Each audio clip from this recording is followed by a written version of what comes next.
Welcome to Talkin' Ball with Scott Theisen and Drew DeArmond. Call into the Neighbors Wealth Management Hotline now, 256-576-4977. That's 256-576-4977. Now, here's Scott and Drew. And just like that, we're off and running. It's another brand new live edition of Talking Ball on 97.7 ESPN The Zone. We are live this morning from Bill Penny Toyota, sitting out here in the service department. Their doors just about ready to open, as they are open Monday through Saturday, 7 a.m. to 7 p.m. And then on Saturday, 7 a.m. to 5 p.m. It is the Bill Penny Toyota service department. Get on out here. Get your vehicle serviced by Bill Penny Toyota. Don't forget, Bill Penny Toyota now renting vehicles. You can rent a Toyota today. All vehicles, when you rent from Bill Penny Toyota, have 24-hour roadside assistance, the latest well-equipped models, competitive rates, simple reservation steps. All you got to do is head on out here to Bill Penny Toyota and let them take care of your vehicles. And if you need to, you can just rent one here from Bill Penny Toyota. You can also buy one as well. 256-576-4977. That's how you can get a hold of us this morning throughout the show. Plenty to get through on a Monday. NFL news going on, plenty there. College football national championship. Tonight is championship Monday for college football. You don't have to stay up as late as you thought you would to watch that one. And plenty of college basketball from over the weekend as well. And that's kind of where we start. Alabama, ever so impressive in a 78-52 win over Kentucky at home on Saturday. And the win for Alabama, the best and the largest margin of victory over Kentucky in the series' history, 150-game history. And for the Kentucky Wildcats, their lowest-scoring SEC game under head coach John Calipari. The wheels are falling off for the Wildcats, and Alabama's got 4 new tires, and they are rolling. Well, you know, I wouldn't throw up the white flag completely for Kentucky yet. I still think they're an NCAA tournament team, but certainly it's a rarity that Alabama is this much better than Kentucky at this point. Yeah. This is a Kentucky team that was a top 4 team or whatnot, Final Four contender to start the season. They're an older team, which is, you know, the last few years we've seen that out of Calipari a little bit because of the transfer portal. But the thing that sticks out about this team after being on press row and watching the game in person is there just doesn't seem to be a dude when you watch Kentucky play that you look at it and you're like, that's a first-round pick. Right. And so, you know, as someone told me this weekend, you know, maybe Cason Wallace, the true freshman, could be, but I wouldn't say that's a lock. And he went 1 for 13 against Alabama. They have good college guards, but they don't have the kind of guard play you're accustomed to with John Calipari, which is 1 or 2 and done guys where you look at and you're like, okay, that kid's going to be a lottery pick. He's going to be gone. Xavier Wheeler, we all know he spent some time at Georgia, you know, his freshman year, a couple years, and he transferred. Right. He's a good player, good mid-range type point guard, good college player. But he's definitely not a shoe-in to be an NBA guy, you know. And then, you know, they brought in a transfer, I believe it was from Illinois State, Antonio Reeves, who they thought could be their leading scorer.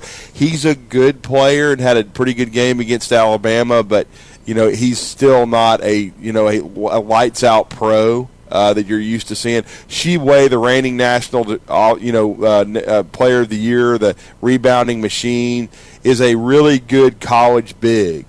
But there's a reason he took an NIL deal and came back to Kentucky. He was evaluated as a second-round pick. He's a defensive liability, which Alabama took full advantage of to start the game. He's not really good in the pick and roll. He's got cement feet. And if you've got quick, agile, athletic bigs like a Charles Bediako, like a Nick Pringle, even like a Noah Clowney, you can take advantage of it. John Calipari was very transparent in the postgame. He said, okay, our plan coming in, we thought we were ready to play on the road, our best game of the year, but we were going to shorten our rotation, but we had to play some people that we don't play a whole lot because in the first 6, 7, 8 minutes of the game, they had to take out Shibwe because he gave up 5 dunks. Because Alabama just went right inside. And we all know Alabama loves to shoot the three and penetrate. They're not really a team that goes inside early, but they saw the matchup with Shibwe on the defensive end and felt like, as Nate Oates said, we could take advantage of that. And that's which why they did. Oscar Tshiebwe spent a lot of time on the bench because he wasn't able to handle a lot of what Alabama was throwing at him. And then on the offensive side, the length there bothered Tshiebwe. I mean, he could not. Charles Bediako's length bothered him in that game. It intimidated him in that game. Yeah, and John Calipari admitted, he said, well, Bediako's given him problems before because he's 7 feet tall, he's taller than Oscar, and he's long. And, and Tshiebwe even admitted he got rattled. He's like, I got rattled in this game. And John Calipari had said that for the last 2 games going into this one, Scott, I think Oscar had played 40 minutes. He didn't even come out. And Calipari had told him, you sub yourself. Yeah. And then, but Tshiebwe went up to Calipari and said, Coach, I don't know that I'm comfortable with that, so I'll just leave that up to you about subbing myself. But you made a good point. He only spent, nearly 23 minutes on the floor against Alabama. He got in some foul trouble. They had to take him out because of the defensive issues. And then Alabama proved, once again, that they're not a one-man show. Certainly the best player on the floor and the best player in the SEC, in my opinion, is Brandon Miller.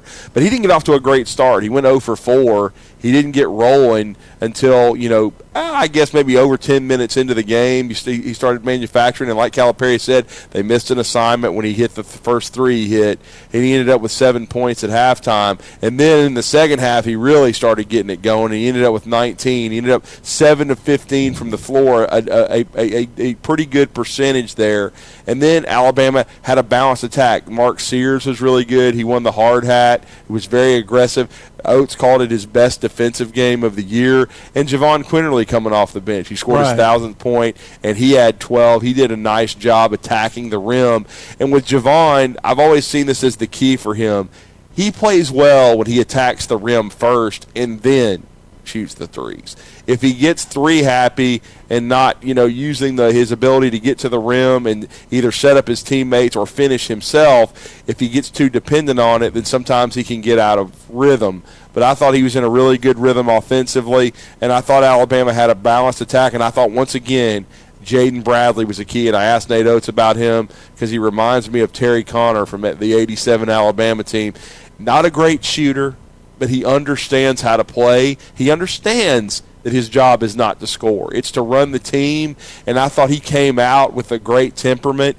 He was the one getting the ball to Bediako. And, Scott, when you look at the final stat sheet down there below, this Alabama team, they have had a bugaboo at times of being sloppy. In other words, turning the ball over 18, 19 times. They only turned it over 9 times against Kentucky. And if that happens with this Alabama team, if they can start cutting their turnovers to the low teens or 10 or 8 or 9, with this much firepower that they've got, they're going to be very difficult to handle because the key is to rebound the ball, and they got out-rebounded by Kentucky, but only by 4. And then also to take care of the basketball. If they do that, they're going to be very, very good. Jeff from the Borough with us this morning. Good morning, Jeff. How you doing, guys? Good, Jeff. How are you? I'm all right. Not too bad. But, it wasn't too good a ball game Saturday. I watched the first half. That's all I need to watch. So, but when you have 20 offensive rebounds, you still can't put it in the hole. That's pretty bad. But you're not going to get any calls on the road. You know it going in. So it was an awesome environment. And, it's sold out. That's the way it is when you're Kentucky. You're on the road. Everybody wants to come see you, and they want to come and watch you get pounded. That's what happened to Saturday, the chants and all that stuff. That's what happens to you when you're getting pounded. And when Oscar didn't have his best game, and that's just the way it is. We got beat, no question. But I tell you what, my Saturday night was better than that, wasn't it? How about them Titans, huh? How about Queen Henry? How about Mr. Henry? What's he gonna do? And Josh Allen, your winning touchdown. He was bashed, beat. You can't play in the SEC. You can't play for a big time college football program. But he did, didn't he? Josh Dobbs, fumble, whoa boy. And Mr. Allen picks it up and runs it 38 yards in. And the Titans are 7-10 and sitting at home thinking about why they should be. And Mike Vrabel should be fired. That whole staff should be gone. Every one of them. Every one of them. You understand? I'm tired of excuses. Injuries, that's an excuse. Play ball.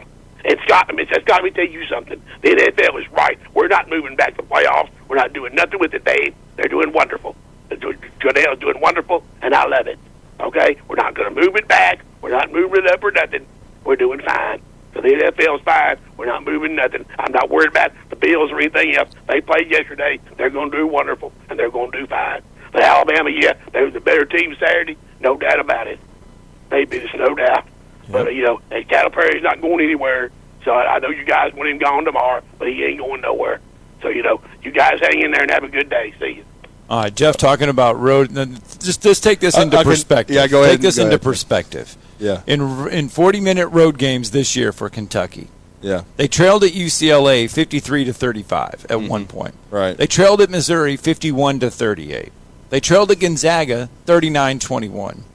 They trailed against Alabama for 35 minutes. They trailed against UCLA. They trailed at Missouri for 38 minutes. They trailed at Gonzaga 39 minutes. They trailed against Alabama for 39 minutes. Yeah, there's a reason why this Kentucky team is down right now. It ain't got nothing to do with the refs, but anyway, I'll just say that a Kentucky fan talking about refs really cracks me up, anyways. But anyway, at one time it was 72-41 Alabama. Okay, but he's right about one thing. Kentucky could not make a shot because Jacob Toppin was coming off a 21-point performance against LSU, probably his best scoring-wise at Kentucky. He went 1 for 10. I just talked about Cason Wallace. He went 1 for 13. They just couldn't really get anything going. Really, Reeves was the only one. He was 7-13 that played well. But again, they are 0-4 in quad one games this season. Is Kentucky 0-4? Their best win is against number 73 Michigan, and according to the net rankings, their best win is against 73rd ranked Michigan and 76th ranked Yale. Yeah, and that's why I said I think their ceiling is a 7, 8, 9. I think they can still make the tournament. Some people think they're an NIT team. I don't think so. I think they'll play better. Yeah. And of course, Jeff always it tries to put words in my mouth, acting like I acted like John Calipari should be fired. I've never said that. I actually was telling people Saturday, no, they were people asking that. And the Alabama student section was chanting Calipari to Texas. No, I don't think that's going to happen. First of all, he's got a $50 million buyout and a quote-unquote lifetime contract. But second of all, he's got a monstrosity of a recruiting class coming in. Because, Scott, as you know, you've covered Alabama, Kentucky basketball games. They have a media following that's even more rabid than Alabama football in some ways. Yes. I mean, trust me, when I went into the media room, and this was not even 10 minutes after the game, okay?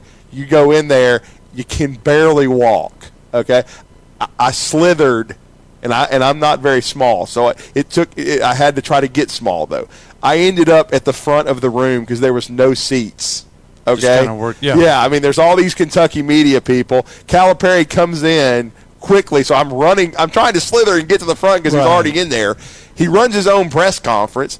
He makes a statement, just starts calling on people. They don't even – Alabama's media people can't even get the microphones. So he's just like, yes, yes, yes, yes. Because he's wanting to get out of there, okay? Like he told us, I don't even know if I'm going to watch the tape. If I do, it'll be the first half. Yeah. And so – no, I mean, that's – yeah. Yeah, but I just think overall – they will figure it out. He's got such a great recruiting class coming in.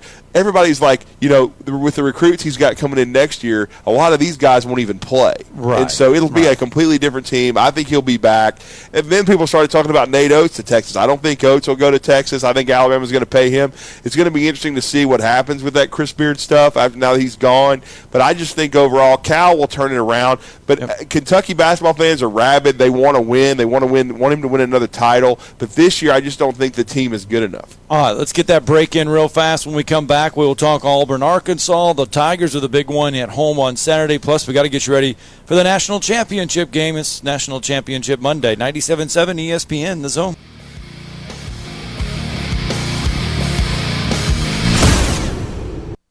You're listening to Talkin' Ball on 97.7 ESPN, The Zone. Good morning from the traffic center. Got a couple of wrecks in Decatur, 20 and Iverson westbound. That one's got 2 tractor trailers and 2 cars involved, but I think it's 2 separate wrecks. And we got one in the 1400 block of Vestavia that's got an overturned vehicle. That one paged out with injury and possible entrapment. 72 in Cox Road in Limestone County's got a school bus involved, but there's no injury reported there. The $6 big box is back at Popeyes with 2 pieces of that hand-battered Louisiana Louisiana seasoned chicken, 2 sides, and a buttermilk biscuit. Popeyes University in Jordan, 72 in Jeff and North Parkway. Captain Nick in the Popeyes Skywatch Traffic Center. By now, you know that sound. It's the sound of the Home Depot.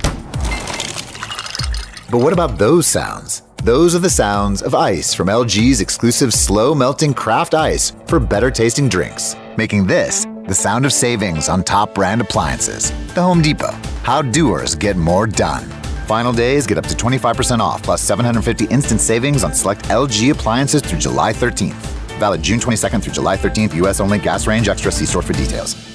No need to get your tinsel in a tangle. The Alabama Boat Sale at Rambo Marine in Hazel Green is coming up January 13th through the 15th. With over 200 units in stock ready to be delivered, Rambo Marine will personally gift wrap it for you. Seal the deal today and you'll enjoy the no-show Mordo Rambo Marine Special, a $3,000 additional discount. Mark your calendars for January 13th through the 15th to join us at the Alabama Boat Sale at Rambo Marine in Hazel Green. Ho, ho, ho! Santa approved. We love our pets, and when we need boarding or vet services, we want the best. That's why we chose Paradise Pet Resort and Spa. Everything our pets needed, all in one place. Boarding for both dogs and cats.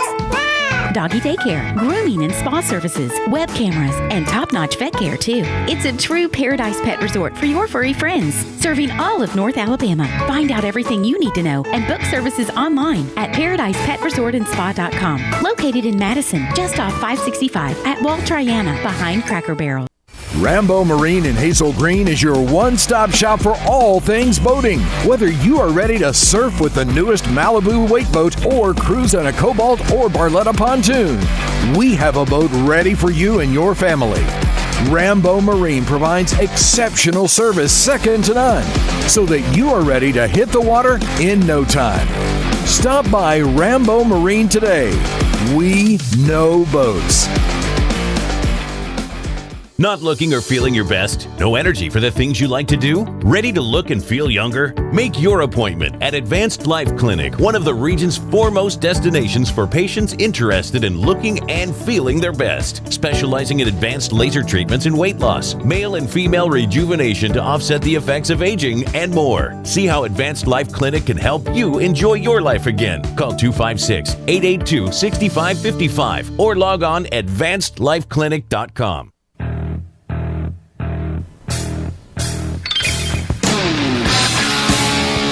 Welcome back, Talking Ball, 97.7 ESPN The Zone. Scott Tyson, Drew DeArmond hanging out here at Bill Penny Toyota Service Department, Monday through Friday, 7 a.m. to 7 p.m., Saturday, 7 a.m. to 5 p.m. They can service your vehicles, and something that they want to let everybody know here at Bill Penny Toyota is that they can rent vehicles now. And you can rent a Toyota today. Again, 24-hour roadside assistance, the latest well-equipped models, competitive rates, single reservation steps. Rent a Toyota today if you need so. Just give them a call here at Bill Penny Toyota. Let them take care of you for all your rental car needs. And the Auburn Tigers, we talked Alabama in that first segment. The Auburn Tigers got a much-needed win on Saturday as well, as they welcomed Arkansas to town, 72-59 inside Neville Arena. The Tigers victorious. They needed that one after stumbling against Georgia in a midweek game. So Auburn gets a much-needed win at home against an Arkansas team who now Alabama will see Arkansas coming up here. So the Hogs will be a little angry in Fayetteville when they welcome the Tide. But Auburn got a much-needed win. Well, I was just asked this on a show this morning too, Scott, about who the top teams in the SEC are. And people are concerned because Kentucky hasn't played up to their preseason ranking. Right. Well, Alabama has exceeded that so far. So right now I think Alabama and Tennessee are the best two teams. Clearly. Certainly Tennessee was extremely impressive again Saturday. Their last two games have been epic beatdowns. I mean, there's no doubt about it. When you talk about Tennessee beating South Carolina on the road by 40-some points, and then at home they beat Mississippi State by 34, I think. So they have been extremely impressive. And then Alabama, they've played the toughest schedule in America. I think Alabama's very good. But after that, it's kind of murky. I still think the SEC's a really good league, but I don't know that there's teams yet that have separated themselves as far as being cream of the crop. But I do think Arkansas, and that's the comparison I was going to make, probably is third. I think they're probably as far as talent, but they need to get Nick Smith back. Now, right now, Nick Smith's in California, Scott. I don't know. I wouldn't be there, but he is. Right. And he's training with Clutch Sports, who is his representation in this climate of basketball. You can have representation in college now. He's training, trying to get quote-unquote healthy, and Eric Musselman is saying he's not going to be back for the whole month of January. So it just seems kind of fishy to me. He played, I think, in 5 games, played pretty well in 4 of them, and then now all of a sudden he's not playing. And I've heard, even from the beginning, that he wasn't a huge fan of Eric Musselman and that there was a disconnect. It looked like he was going to go to Alabama. And can you imagine this Alabama team with a guy like Nick Smith, who's a lottery pick? Now, who knows? May have messed the chemistry up. Right now, Alabama has great chemistry, but he's a supreme talent. He's a 5-star. Kentucky wanted him. Kentucky could sure use him. But he took a huge NIL deal from Arkansas. No question. Why do you think I call him Eric Walmart? Right. Okay? And so it's a mid-six figures NIL deal. But now he's not playing. They need him to come back. Anthony Black was tremendous against Auburn, had 23 points. Council was good, not great, didn't shoot the ball all that well. The problem with Arkansas is right now they're not shooting the 3. They were 2 for 16 against Auburn. And I'll say this about this Auburn team. There were some people, heaping dirt on them after they lost to Georgia. I'm still not convinced that they could be, that they're not a top 5 team in the SEC. I think they still could be. I think they're still very, very good at home. They have not lost a home game. We all know how raucous Neville Arena gets. Yes. And I thought that was their best win of the season on Saturday. Now, what begs the question is Auburn's guard play going to be consistent enough to help them be a top 4 or 5 team in the SEC? In other words, steal 3 or 4 road games. Because I think Wendell Green has improved, and I think he's one of the better players for Auburn. He played extremely well Saturday. But the one that's kind of, bipolar almost is KD Johnson. He's either really good or really bad. He wasn't really good on Saturday. But the one that was, and we really haven't seen him play at a high level for 2 years, was Alan Flanagan. Right. Wesley Flanagan. He broke out on Saturday. He certainly did. He shot it from the mid-range. He shot the threes. He hit 3 of them, I think. If he plays like that, Auburn will be very, very good. He was almost an NBA player 2 years ago. Then he started getting hurt, and he just hasn't been the same. Now, if he can start stabilizing this group, then Auburn has a very good chance to make an NCAA run because Jonai Broome is one of the better bigs in the league. He played well on Saturday. But I think what we've also figured out is Johan Traore, the true freshman for Auburn. He ain't Jabari Smith, and he's not one of the best freshmen in the league. So that's hurting Auburn a little bit. They need to get Chris Westry healthy, too. He's not playing. Chance Westry. I apologize for that. Westry needs to get healthy. He has been good when he's been on the floor, but it's just not a lot. Right. They need him back, his versatility. Donaldson has done a nice job kind of at point guard trying to help Wendell Green and let him score the ball a little bit more. But, again, KD Johnson hasn't been great, so that's kind of hurt Auburn. But Jonai Broome is the real deal. If Alan Flanagan and KD Johnson can start producing, this can be an Auburn team that's still, to me, an NCAA tournament team and a very solid one, and potentially a top 4 or 5 team in the SEC. But because they hadn't played real well early and they had to scrape by Florida, who did get a win over Georgia, and then they lost to Georgia, there's still some people kind of worried. But I still think this Auburn team has a decent upside. They just need some of their perimeter guys to play a little bit better because I don't think Traore is who he is. I don't think you're going to get much out of him this year, but Broome is the real deal. Cardwell has done well. I just think overall, though, the key is going to be Auburn's perimeter players getting better. And I don't want to leave out Jalen Williams. He is a senior. He's been really, really solid. And I think he's kind of the Batman to Superman with Jonai Broome. Mm-hmm. He's the other inside player I think you can count on. But the key to Auburn is going to be their perimeter players. And Alan Flanagan, somebody like that, playing at an all-SEC level or at least close to it, and then Auburn can be good. But their guards have been inconsistent, and that's what kind of worries people, I think. All right, 256-576-4977. That is the number to the Neighbors Wealth Management Hotline. If you want to join the program this morning, feel free to do so. Coming up here in just a little bit, Tony Sakalas will join us as we break down that Alabama-Kentucky game, and then Jake Crane will join us later in the show as we get you ready for tonight's national championship game. And the good news is, for that national championship game, you're not going to have to stay up real late tonight. It's not like the Major League, it's not like the World Series or the NBA Finals or I'm trying to think of the NCAA basketball tournament that starts after 8 o'clock. This one will actually get underway at 6:30 tonight in California, our time, 6:30 our time, not 6:30 California time, but 6:30 Central Time is when the national championship game gets underway. So you don't have to stay up late. You don't have to take that mid-afternoon nap to watch tonight's national championship game. It should be done by 10:30 tonight. The game in SoFi will be better than anything they saw in the NFL this year, I can tell you that. Well, the NFL is all done. The regular season has come to a close, and we'll break some of that down because there were some winners and there were some definitely losers yesterday in the NFL. I mean, the Packers have to be hurting. There's other ones that are hurting. I mean the chokers, because that's what it looked like last night. Yeah, all right. Jason's with us real fast this morning. Good morning, Jason. What's up, Jason? Hey, good morning. Oh, not much. Roll Tide on the basketball game. Yeah, they played well. Certainly played one of their better games of the year, Jason. No question. I got to watch that down there, and I don't think we need to build a smaller gym. We need to build a bigger one. Because I mean, when that's packed, you can't hear yourself thinking there, especially when they're getting the fans excited. Mm-hmm. I mean, great ball game. Hey, Drew, I got on Clowney and Bradley. Do you think both of those players will be back next year? I mean, I don't think there's any doubt with Bradley. He's not a lottery pick or even a first-round pick. He's an old-school point guard. He does not project as athletically to being, a one-and-done, even though he was a McDonald's All-American.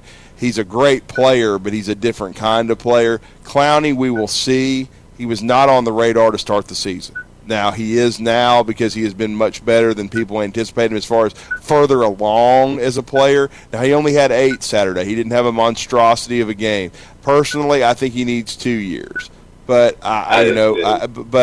he will be on the radar. Now, Brandon Miller, just enjoy it because he's gone with the wind. He's a top 3 pick. He's the best freshman in the history of Alabama basketball, in my opinion. But, again, I think he's the one guy that's going to be gone.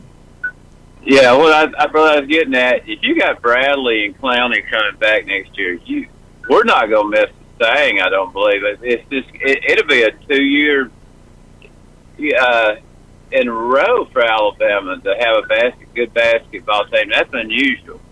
Well, we'll see. I mean, certainly you're going to miss Brandon Miller and his impact, but they've got some solid players coming in.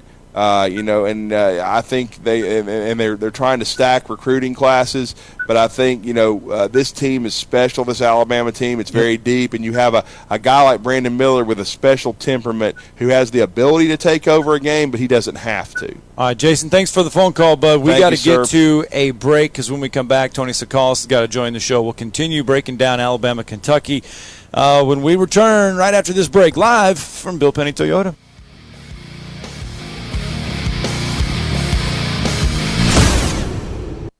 You're listening to Talkin' Ball on 97.7 ESPN The Zone. From the Fox 54 Weather Center, I'm meteorologist Emily Owen. For this Monday, expect partly cloudy skies. High temperatures topping out in the low 50s for the afternoon. Heading into your Monday night, expect a partly cloudy sky. Low temperatures going to be falling into the lower 30s. Heading into the overnight. Tuesday, expect to wake up to some patchy fog. We'll see sunshine throughout the day. High temperatures expected to top out near 60 degrees. I'm meteorologist Emily Owen on your home for ESPN Radio 97.7 ESPN The Zone.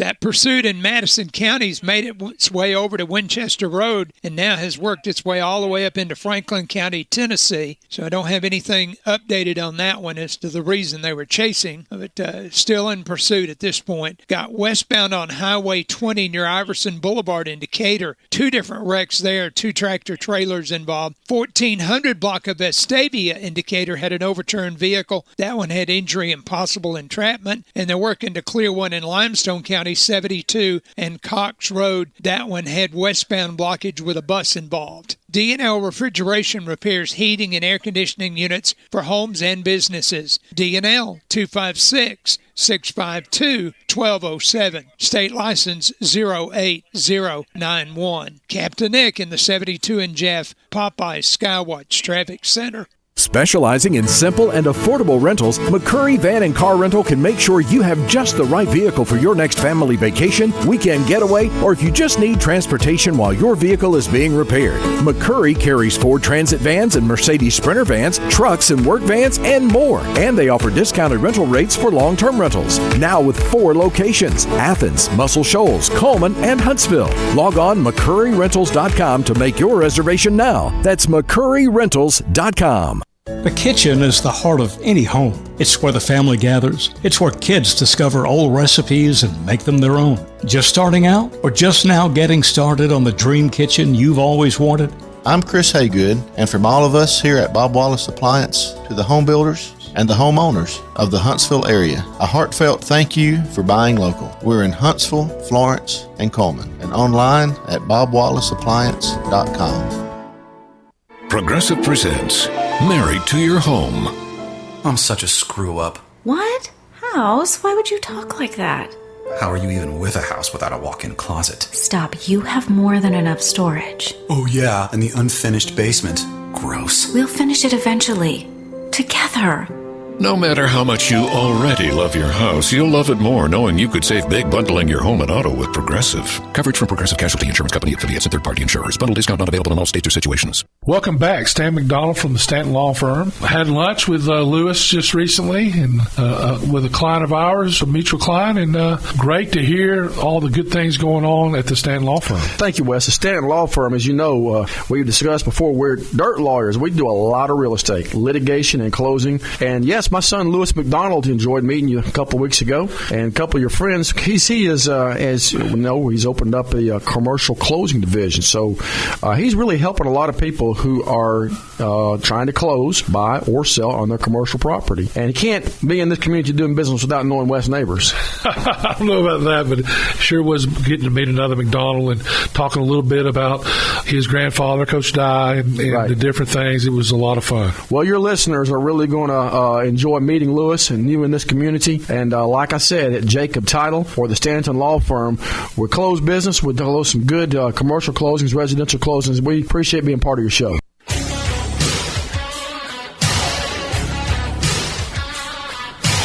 All right, welcome back. Talking Ball, 97.7 ESPN The Zone. Scott Tyson, Drew DeArmond, hanging out. Bill Penny Toyota out here in the service department. Don't forget, Monday through Friday, 7 a.m. to 7 p.m., they can service your vehicles. And then on 7 a.m. to 7 p.m. Monday through Friday, 7 a.m. to 5 p.m. on Saturday. I got to get my days and times right here. But anyway, Bill Penny Toyota, gracious enough to host us here, as always, on a Monday. Alabama, big time win over Kentucky on Saturday, and you know where the programs are right now. Just I'm not talking right, at the end of the season or anything like that. Alabama's better than Kentucky as of right now.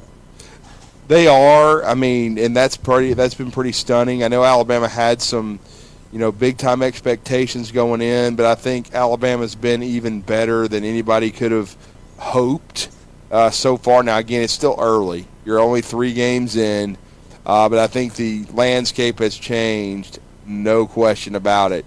With the expectations for this squad, for what we saw on Saturday, and we're going to bring in somebody that was there on press row. He was one of the lucky ones. I didn't have a seat. He did. He was on the front row. He does a great job for Rivals.com. He's the managing editor for Tide Illustrated of Rivals.com. And it's our good friend Tony Tsoukalis who's rejoined us this morning on the Neighbors Wealth Management Hotline. Tony, welcome back. Happy New Year to you. How are you? Hey, Drew. How's it going? I didn't actually have a seat either. I kind of was a crafty veteran move and stole a seat from behind the media area and kind of brought it to the front row. Well, good job out of you. Right there with the rest of you. Yeah, absolutely. What surprised you the most about Saturday? Was it the way just Alabama handled Kentucky, or was it just how off Kentucky looks? I mean, shoot. I think a part of it was a little bit of both. I mean, like, it might be the crowd chanting NIT to Kentucky because, man, who would have thought that would have ever happened in Coleman Coliseum? But it was a little bit of both because Kentucky looked really bad, but Alabama also looked really good. I think Alabama is certainly a better team than Kentucky, not just barely, but they're a definite step above Kentucky at the moment. I think Alabama's in the contention, for the best team in the nation, and Kentucky is a team that's really struggling right now.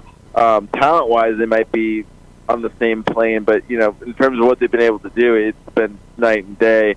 But, yeah, this is the biggest win Alabama's ever had over Kentucky, so I think that was probably the biggest surprise for me. I don't think we should be that surprised about Alabama, though, moving forward. This is a team that has a chance to win a national title. I'm not sure it will win a national title, but it is one of those teams that, you really should give a decent chance of doing that. So we really shouldn't be surprised with their ability to blow out unranked teams at home, because that's basically what it was. Yeah, it's just stunning. I was commenting on Press Row, too. I had people messaging me, when's the last time Alabama beat Kentucky like this? I said it's been a long, long time. I've never seen them up 30 on Kentucky. It was up, I think I reached 72-41 at one point. Going in, I think I had picked Alabama, Tony, 77-71. I thought Kentucky would play better than this. But Alabama's credit, I think Alabama had a lot to do with how Kentucky played. I will say this. You've been around this program for a while now. You've seen all of Nate Oates' teams. The one 2 years ago that won the SEC regular season and tournament was a really, really good basketball team. But it was more of a defensive-oriented team. It wasn't a great offensive team at times. The thing about this Alabama team that's just so stunning is, first of all, they may have the best player in the SEC in Brandon Miller, but they're very, very deep, and they're very, very talented offensively. At times they don't shoot the three well, but when their guards attack the way they do, and I'll be honest with you, I still think when he comes back, Namari Burnett's going to have a role on this team. But in a way, the injury has benefited Alabama because of the development of Jaden Bradley. Yeah, you talk so much about the length of this team, and having a Noah Clowney and a Brandon Miller to go with Charles Bediako. I mean, that's some quality length. But the guard play, like you said, has been really good. Jaden Bradley has emerged as McDonald's All-American that he was advertised as following the Namari Burnett's injury. But also Mark Sears has really stepped up. He's got double-digit points in his last 7 or 8 games, and he showed that he can be a defensive menace too. He won the hard hat against Kentucky, and it wasn't just Alabama out-rebounding Kentucky with its length. You had the guards, specifically Sears. You saw him chase down a few long rebounds, or he wrestled balls away. He stripped Shibwe on a play that went for a three-point play on the other end. So, yeah, the guard play has been really good. And you've seen players, whether it be Bradley or whether it be Sears, really step up in Burnett's absence. If you're Alabama, and how do you not overreact to this one-game performance? I mean, there are so many SEC games left to play. There's, you still have 3/4 of a season left, over 3/4 of an SEC season left. How do you not, overreact to this and just keep this as a one-game win? I think you just have to look at what's coming up next. And the SEC schedule is so difficult, but if you look at it, you're playing an Arkansas. You're going on the road to play an Arkansas team that just lost to Auburn. It's going to be hungry. Then you got LSU at home, and then you got Vanderbilt and Missouri on the road. Those are two places Alabama historically hasn't played well at. So I mean, that's 4 straight games that are pretty tough when you look at either, past history or just the circumstance heading into the game. So you really have to take it one game at a time, because I mean, we're going to be having a totally different conversation if Alabama even splits those 4. But I mean, shoot, they could. Yeah, if past history is any indication, I mean, they could lose 3 out of those 4 games. They won't, but they could. So that's a tough 4-game stretch with 3 of them coming on the road.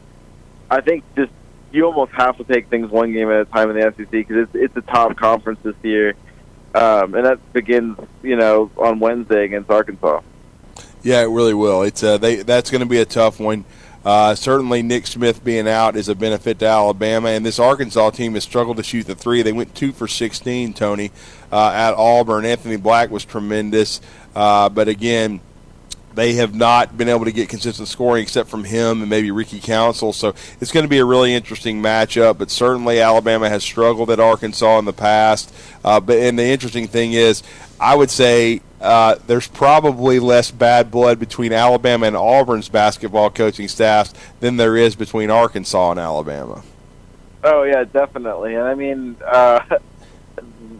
you're right. It's a game that both teams are going to want. I mean, because I don't think, Nate Oates and just the kind of growing rivalry between, him and Eric Musselman, that's a rivalry game. Plus, you've got Arkansas needing to bounce back. So this is going to be a big time game in Fayetteville this week. I kind of wish this was like a weekend game, because I feel like you get those huge crowds, and I wish you could almost switch it with the LSU matchup and have this one on the weekend, because I'd love to see that atmosphere.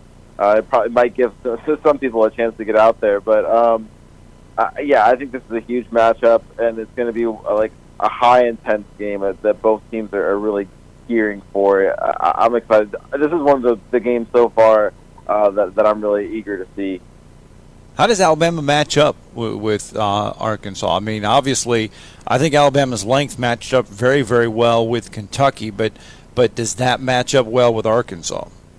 Yeah, well, I mean, they should have a bigger length advantage against Arkansas. But like you said, that I think that Arkansas is kind of hindered by those injuries. I mean, obviously, if you can stop Ricky Council, I think you can really limit them on offense. If you saw what Alabama was able to do and limit Kentucky on the perimeter, if they're already playing an Arkansas team that's struggling, I think that it just allows Alabama to kind of stay in the game. And Alabama wasn't that sharp against Kentucky before they got things going. I think if you can kind of allow the Alabama team to kind of fit its way into the game, it could be. We've seen Alabama win ugly. I think if you can allow Alabama to kind of get things going, I think that could really allow them to pull ahead. So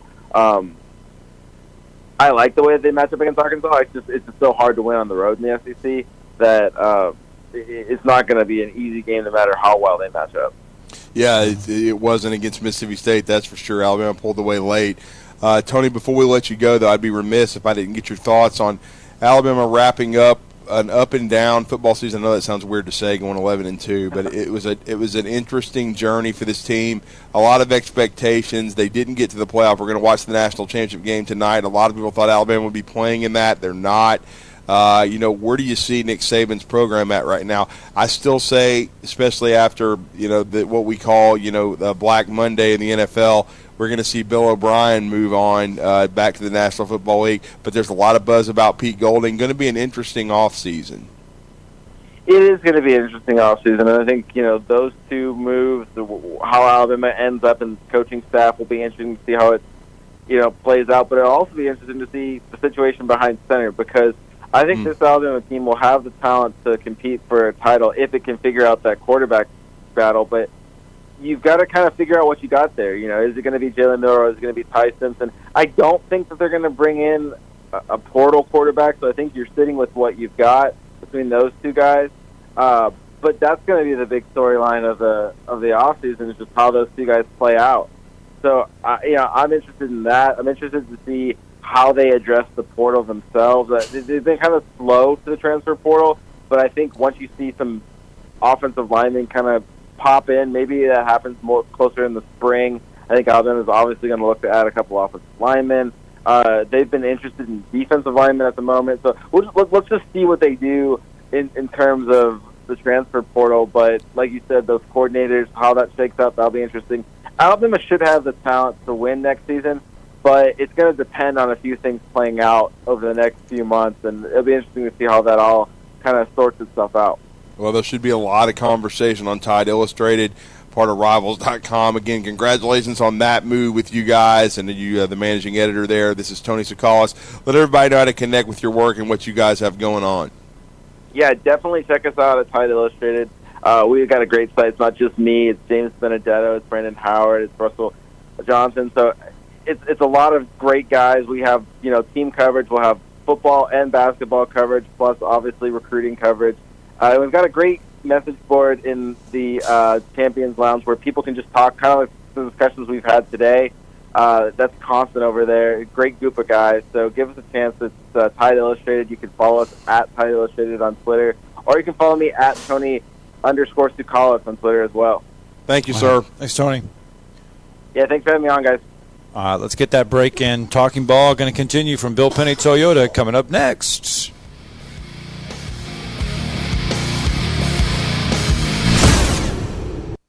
You're listening to Talkin' Ball on 97.7 ESPN, The Zone. Madison County deputies still actively in a pursuit in Franklin County, Tennessee, in the Elora area. That pursuit started on Moore's Mill. It's been going for a while there. Westbound Highway 20 at Iverson Boulevard working on clearing a couple of wrecks in Decatur. 1400 block of Vestavia had an overturned vehicle with injury and entrapment paged out. And 72 in Cox Road in Limestone County has had some westbound blockage. Are you over 35 and overweight? 7 different hormones can make it impossible for you to lose weight. Find out with a free quiz at 2030huntsville.com. Captain Nick in the 72 and Jeff Popeye Skywatch Traffic Center. AVIQ. Who is AVIQ? AVIQ is audiovisual the intelligent way, where we put our IQ to work for your AV needs. With more than 100 years combined experience in audio, video, and automation, our team of experts is dedicated to one thing, helping you discover technological solutions that make your home special. Once you experience a game or a movie on one of our state-of-the-art home theater systems, you may never leave the house again. AVIQ can build the entire system for you or provide the quality components if you're a do-it-yourselfer. But AVIQ is more than just home theater and state-of-the-art sound systems. We offer a variety of control options for home technology. Energy efficiency, heightened security, and improved quality of life are all attainable through the automation of home systems. Intuitive and user-friendly control is our main priority in designing a system that meets your needs. Don't just take our word for it. You need to see it to believe it. Come visit us at our state-of-the-art showroom on University, just east of Jim and Nick's, across from AT&T, or visit aviqhsv.com. Hello, listeners. My name is Jonathan Dunwoody, and I own Minuteman Press. We are a full-service print shop that is locally owned and operated. I have personally been handling direct mail for over 17 years and have a great relationship with the USPS. We are the only print shop in the area that is listed as a print provider on their website and the only printing franchise that can use their logo as our partner on marketing materials. We can help from conception to design, print, and delivery to the post office. And with our easy, secure online payment option, you don't even need to leave your office. Minuteman Press, we're not just putting ink on paper, we're building relationships. Football season is here, and as always, the best place to catch every game is downtown at Humphrey's Bar and Grill. Humphrey's is celebrating by bringing back their game day football specials. $2.75 Miller Lite, Coors Light, Yingling, and $3.50 Yellowhammer Gold Pints. $4 Fireball shots. Anytime football is on. And don't forget football trivia every Sunday night at 6.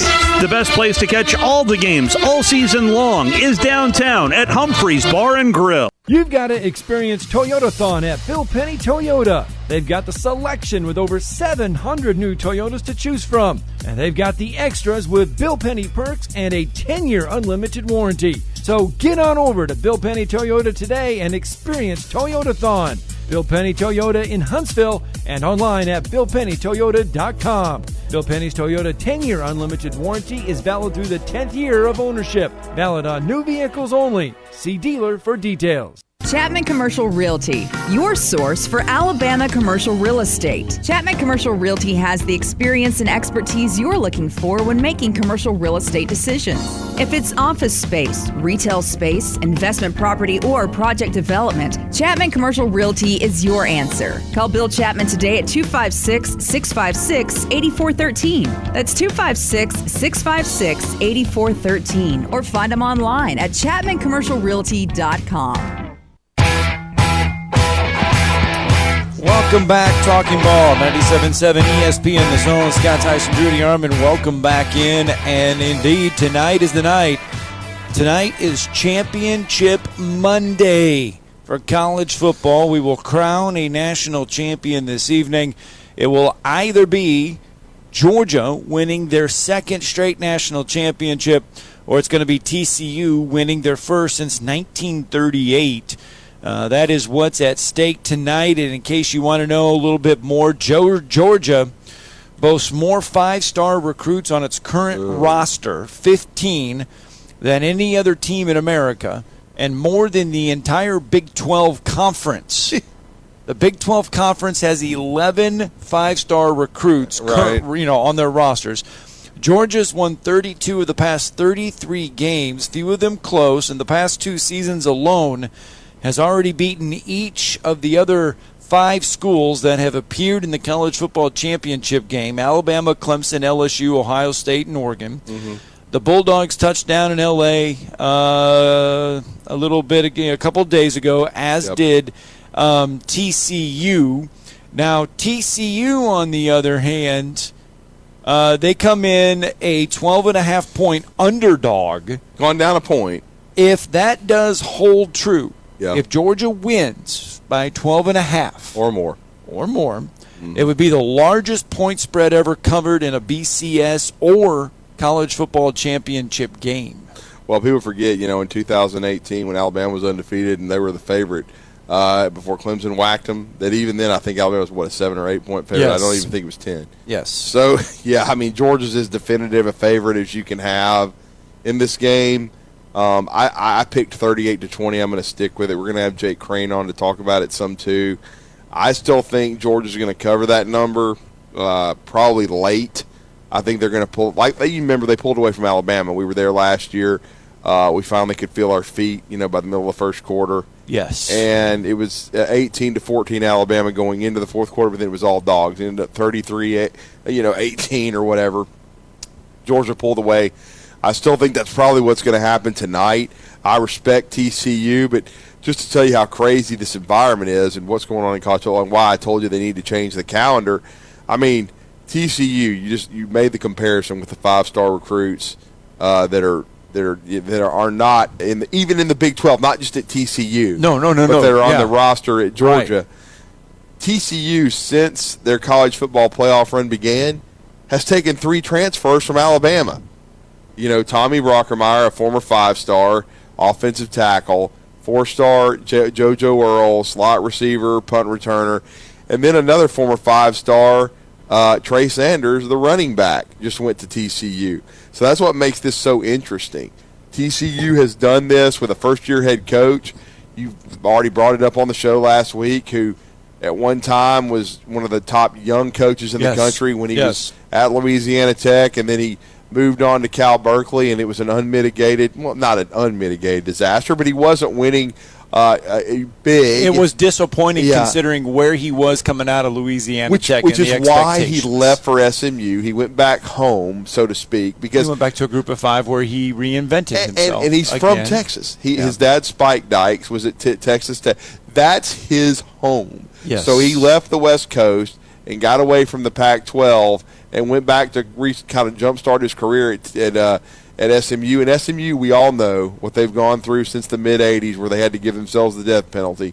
And he had the most success of anybody there. He was even getting 5-star level recruits to SMU. That's why he got hired by TCU.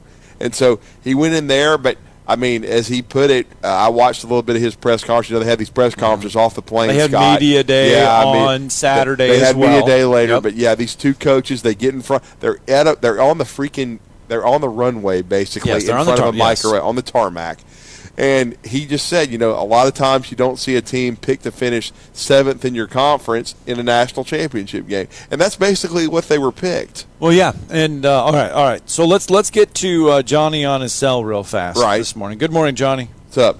Morning, guys. Morning. Couple of things. I don't think this game is watchable because I think Georgia's going to beat the hell out of them. They may very well. It's going to be close. Because personally, all right, so you can't play the game of transference, but nobody can say that Kansas, was not motivated to beat Bama in the Sugar Bowl. Bama beat them like a rented mule. Right. And the Big Ten is 1-9 or 1-7 since Ohio State ran the table.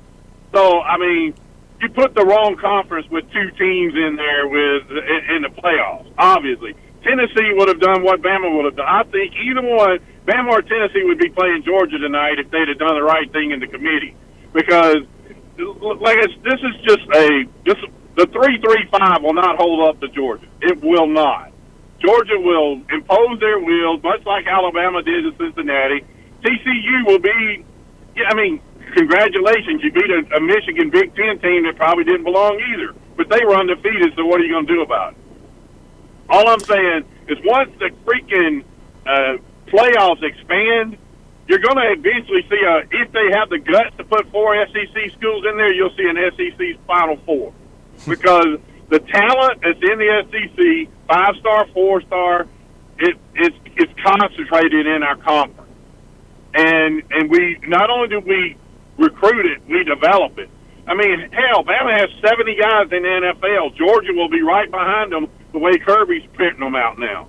It will not be long before you have to admit that the rest of the world might as well give up on college football. Because if they don't like seeing an all-SEC final, they're not going to like an all-SEC Final Four. And one last thing, my kid is the beat writer for Bama basketball at the Crimson and White. Nice. This basketball team is special. They defend like Wim Sanderson's best teams did. They've got length, they've got athleticism, but they run a sophisticated, up-tempo, new age program on the offensive side of the ball. And these guys have the best chance. I mean, and in basketball, it's a crapshoot, right? I mean, if you win a title and you win 6 games in however many days, you've got to survive Cinderella. You've got to survive a bad night shooting. It is just, and it's all about matchups too at that point. Yeah, I mean, to win that title it's a different animal than what you get in football. In football, you get what you get, and that's the talent level. 22 guys, you can concentrate that talent, and you can have a better prediction of what's going to happen on the field. In basketball, it's not that way because the talent's dispersed. And I just think that this basketball team that Oates has got is special. I'm hoping to see an extension on Oates soon, and I'd like to see Musselman go to Texas because that would be what I'd like to see. All right, thanks, Johnny. And that's going to be our number one. And when we come back, we still got more to unpack from this national championship game because it is tonight at 6:30. It is Georgia. It is TCU. What does it mean for the SEC? What would it mean for the Big 12? What does it mean for college football? Got a lot to get to, plus your phone calls, all that and more for hour 2 of Talking Ball when we continue from Bill Penny Toyota out here in the service department.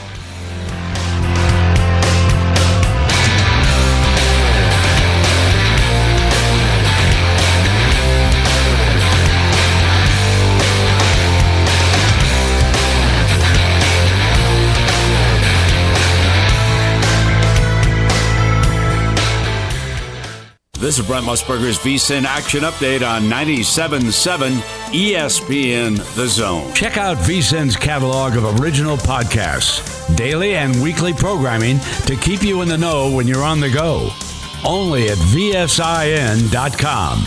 Now, here are the latest lines from my guys in the desert. NFL wildcard round set to get underway Saturday. The Seahawks a 10-point underdog at the 49ers. The Jaguars a 1-point underdog at home against the Chargers. Then Sunday, the Dolphins an 11-point underdog at the Bills. Giants +3 at the Vikings. And the Bengals -6.5 at home against the Ravens, who they just beat yesterday. On Monday night, the Bucs +3 at home against the Cowboys. Tonight, the College Football Playoff National Championship. Number 3 TCU and top-ranked defending national champion Georgia. The Bulldogs looking to become the first repeat champion since Alabama in 2011 and 2012. The Horned Frogs looking for their first national title since 1938. Georgia a 12.5-point favorite, 63.5 the over-under. I'm Trey Westerberg, 97.7 WCZN, Union Grove, Huntsville, Alabama. 97.7 ESPN, The Zone.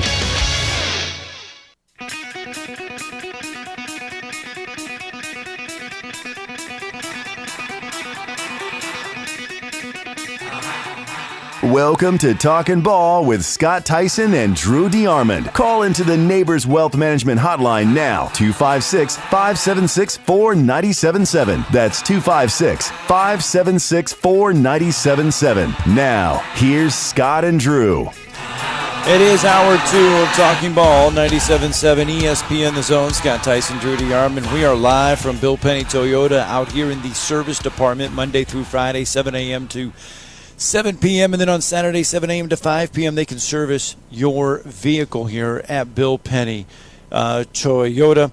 256-837-1111 if you need to get to a service advisor here at Bill Penny Toyota. 256-576-4977 if you want to get a part of our show this morning. A win tonight by Georgia does give them back-to-back national championships, and Alabama the last ones in 11 and 12 to accomplish that feat. 03-04 USC. Now they did lose that 04-1 to the NCAA, so technically it's not there. Then you got to go back, Drew, 1994-95 Nebraska, and then 78-79 Alabama. Nebraska again in 70-71. Alabama again in 64-65. Oklahoma in 55-56. Notre Dame 46-47. Army did it in 44-45. And Minnesota was the first team to ever win back-to-back national championships. They accomplished that feat in 1940-1941. Well, and I think they were the only one to do it in the 30s, 3 in a row. And this is not Hayden Fox and Luther Van Dam we're talking about here, which is that's of course Minnesota State. Oh, the Screaming Eagles. Yeah, but one of the most underrated shows ever, by the way. It was so good. Hey, and don't forget so Howard Burley, the AD. Okay? Yes, Luther Van Dam, Dauber, I don't have a pole to hit the roof so he can get Howard down there to come down from his office. And don't forget the booster, Mrs. Risendoe, who was supposed to build him his football building. What was the dog's name? Quincy. Was it Quincy? Well, that was Luther's dog. Luther's dog, Quincy. Yeah. Yep. I put around in the wagon all the time. Yeah. It was a classic show. But again, no, I mean it's a rarity. It would be the first. As I saw a clip from Kirby Smart. I guess it was from the locker room after they outlasted Ohio State. And it was really their only second close call of the year despite Missouri, and really their closest call because this went down to the last play. But he said, you've put yourself in position, you can be legendary and do something that has not been done in the college football playoff era because this is year 9. We've not seen a repeat. Now, we've seen Alabama have 2 chances. Or really 3, honestly. We've seen Alabama have a chance to do it, in 16. We just talked about the Clemson game. They came up a little short. We had a chance to see them in 18. Once again, they came up short against Clemson. And then we had a chance to see them last year, in 21 after they had won the national championship over the Suckeyes. They lose. They lose to Georgia. So they've had 3 opportunities to do it, hadn't got it done. Tells you how tough it is. It really is. And so Georgia's got a chance to do it tonight. We may be undervaluing SMU. I knew I'd do that. TCU because of SMU, of course, being where Sonny Dykes came from. But TCU beat a Michigan team that I think was a 7.5-point favorite. Mm-hmm. And certainly I was extremely surprised at how I thought TCU controlled the line of scrimmage for much of the game, because I thought Michigan, it would be the exact opposite. I thought Michigan would control it. So we'll see. A lot of people are thinking Georgia's going to run over this 3-3-5.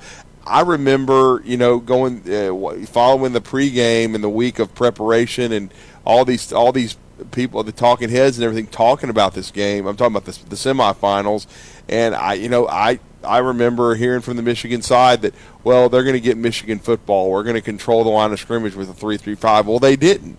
Yeah. And so TCU kind of took it to them. TCU controlled it on the ground. Is Kendre Miller, how healthy is he? Is he going to be able to play a lot of snaps for TCU tonight? They still have, an outstanding running game, though. Does Georgia's defensive pressure get to Max Duggan? Yeah. Is TCU able to throw the ball like Ohio State and LSU have been able to do in the last two games? We know this is a big if, Scott. Yeah. If they give Max and Quentin Johnson, those guys, time, the Georgia secondary can be had. Yes. I certainly believe that. They have. Well, it was against Ohio State and LSU. LSU. Yeah. And, I mean, we talk about LSU. LSU is not a great passing team. No. We all know and they that. passed for over 500 yards on this Georgia with our defense. backup quarterback doing some of it. Yes. So they can be had. So it's going to be up to them to protect Duggan and give him time against Georgia. Can they do that? We don't know. I know you talked about Media Day. At Media Day, TCU seemed to think that they had seen some things on film they could exploit. Maybe so. Where's Georgia's mindset? Are they thinking, okay, we've dodged the ultimate bullet? Yep. We are the we played a national favorite. title game against Ohio State. Now we're going to smash this team, or is it one of those things and they're going to kind of overlook TCU, or is it one of those things where they reset their jaw and they're like, well, it's kind of like what Kirby Smart. I thought it was interesting in the post game, especially right after when they survived against Ohio State. Kirby was pleased, but he immediately said, well, Stetson Bennett's got to play better next week if we are going to win this. And we have to play better as a team. We certainly are thankful to still be playing for a national championship. But I thought Kirby, his temperament was good. He was like, look, we have got to get better. We have got to play better in the next game if we are going to ultimately win it all. All right, let's go to the phone lines. Pat from Tuscaloosa with us this morning. Good morning, Pat. Hey, good morning, guys. Good morning, Pat. I'm kind of looking at this game, Drew, as being 42-31 in Georgia not covering. That I know you think they're going to take it away, and they may do. They may do the same thing they did in Indianapolis when I was up there too last year. But I kind of think that I got to pull against Kirby. I'm normally an SEC guy, but it still sticks in my craw when he walked out of our war room and he took a picture of our board. It still sticks in my craw. What do you think? Well, I mean, certainly I've been critical of Kirby Smart. Everybody knows that I've called him Kirby Freeze. I mean Smart on this show and others. But I give him credit, though. You have to for climbing the mountain last year, injuries or not, because, again, Alabama, did not have enough guys that were ready to play behind the young men that got injured. If those guys had stayed healthy, I think Alabama's the better team. I think it was proven in early December. But that's football. It's a game of attrition a lot of times. And the guys that were given an opportunity, the Javon Bakers, the Jaleel Billingsleys, the Ajay Halls, they weren't ready to go. And they're all other places now.